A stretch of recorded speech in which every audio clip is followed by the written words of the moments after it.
வணக்கம். டிஃப்ரெண்ட் ஷோல்டர்ஸுடன் plus or minus 0.06 mm குள் ஸ்டெப் டர்னிங் அவுட்சைட் டயாமீட்டரில் அண்டர்கட் செய்வது குறித்த இந்த செஷனுக்கு உங்களை வரவேற்கிறேன். வாங்க செஷனை ஆரம்பிக்கலாம். இப்போது இந்த பதிவின் நோக்கங்களை பார்ப்போம்.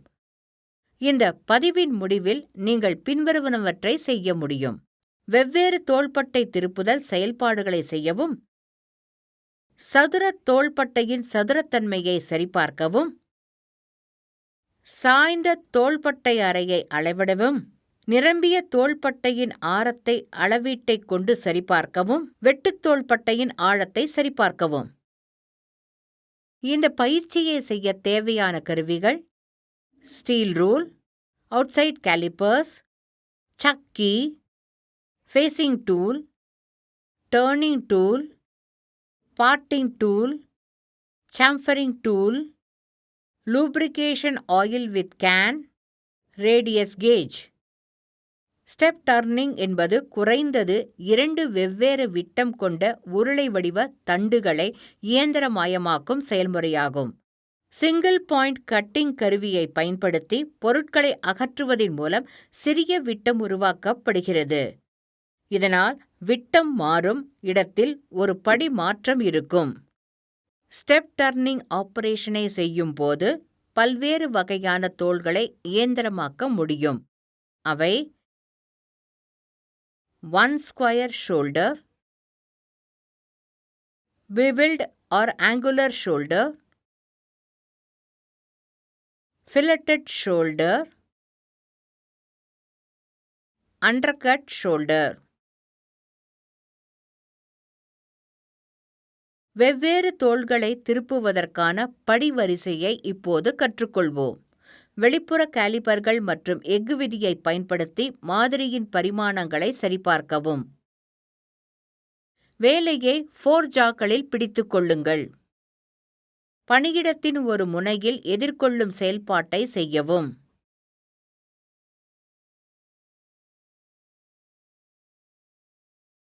சக்கிற்கு வெளியே கிடைக்கும் அதிகபட்ச நீளத்திற்கு விட்டத்தை 35 மில்லிமீட்டராக குறைக்க திருப்புச் செயல்பாட்டை செய்யவும். வேலையை தலைகீழாக மாற்றவும். பணிப்பகுதியின் மொத்த நீளம் 100 மில்லிமீட்டர் இருக்கும் வகையில் வேலைப்பகுதியின் மறுமுனையில் எதிர்கொள்ளும் செயல்பாட்டை செய்யவும். 32.5 மில்லிமீட்டர் விட்டத்தை பெற எதிர்கொள்ளும் முனையிலிருந்து 55 மில்லிமீட்டர் நீளத்திற்கு திருப்புதல் செயல்பாட்டை செய்யவும். தோள்கள் எந்திரம் செய்யப்பட வேண்டிய முகமுனையிலிருந்து சரியான தூரத்தில் ஒரு புள்ளி பஞ்ச் அடையாளத்தை உருவாக்கவும்.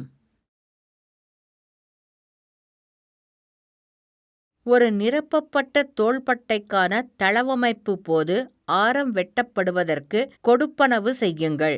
1.5 மில்லிமீட்டர் ஆரம் மற்றும் 60 மில்லிமீட்டர் பனிப்பகுதியின் முடிவில் இருந்து நிரப்பப்பட்ட தோள்பட்டைக்கு தளவமைப்பு முடிவில் இருந்து 58.5 மில்லிமீட்டர் இருக்க வேண்டும். 1.5 மில்லிமீட்டர் ஆரம் கருவியை பயன்படுத்துவதன் மூலம் 0.5 மில்லிமீட்டர் டயாவை அகற்றவும் மற்றும் ஒரு நிரப்பப்பட்ட தோள்பட்டை பெற வடிதல் படி 60 மில்லிமீட்டர் நீளம் வரை திரும்ப. எதிர்கொள்ளும் முனையிலிருந்து 40 மில்லிமீட்டர் நீளத்திற்கு விட்டத்தை 28 மில்லிமீட்டராக குறைக்க திருப்புதல் செயல்பாட்டை செய்யவும்.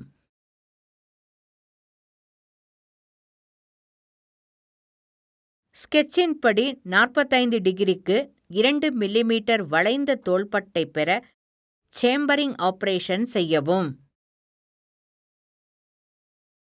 தேவையான நீளத்தை குறிக்க வேலையின் சுற்றளவை சுற்றி ஒரு கூர்மையான கருவி பிட்டின் புள்ளியுடன் ஒரு ஒளி பள்ளத்தை வெட்டுங்கள்.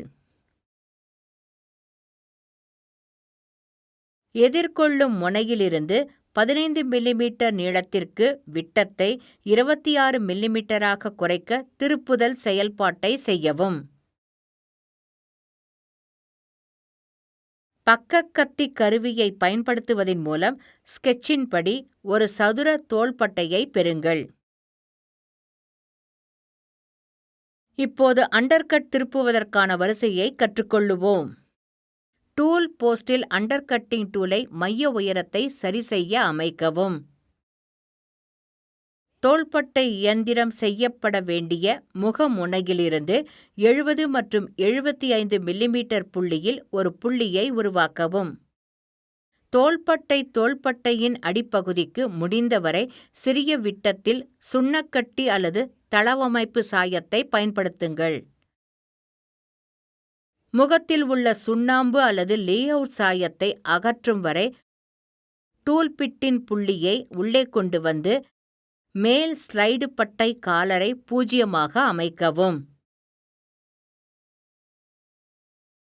வெட்டு நடவடிக்கைக்கு உதவுவதற்கும் ஒரு நல்ல மேற்பரப்பை உருவாக்குவதற்கும் ஒரு வெட்டு திரவத்தை பயன்படுத்துங்கள்.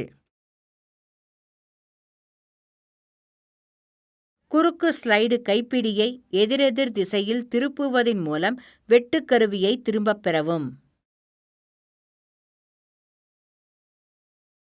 அண்டர்கட் தோள்பட்டை சரியான ஆழத்திற்கு இயந்திரமயமாக்கப்படும் வரை மேலே உள்ள நடைமுறையை மீண்டும் செய்யவும்.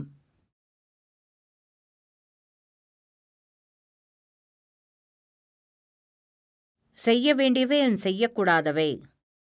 விட்டத்தை பொறுத்து RPM-ஐ தேர்ந்தெடுக்கவும். கருவியை சரியாக அமைக்கவும். வரைபடத்தின்படி நீங்கள் வெவ்வேறு தோள்களை பெறுகிறீர்கள் என்பதை உறுதிப்படுத்திக் கொள்ளுங்கள்.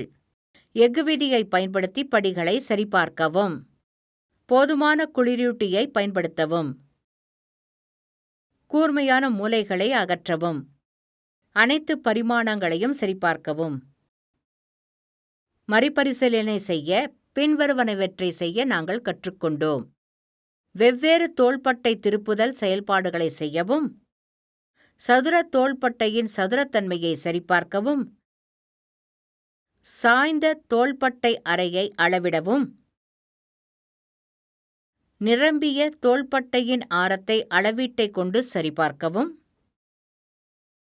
வெட்டுத் தோள்பட்டையின் ஆழத்தை சரிபார்க்கவும். எனவே டிஃபரண்ட் ஷோல்டர்ஸுடன் ±0.06 mm-க்குள் ஸ்டெப் டர்னிங் அவுட்சைட் டயாமீட்டரில் அண்டர்கட் செய்வது குறித்த இந்த செஷன் முடிவடைகிறது. நீங்கள் எல்லா கருத்துக்களையும் புரிந்து கொண்டீர்கள் என நம்புகிறேன். அடுத்த செஷனில் சந்திப்போம்.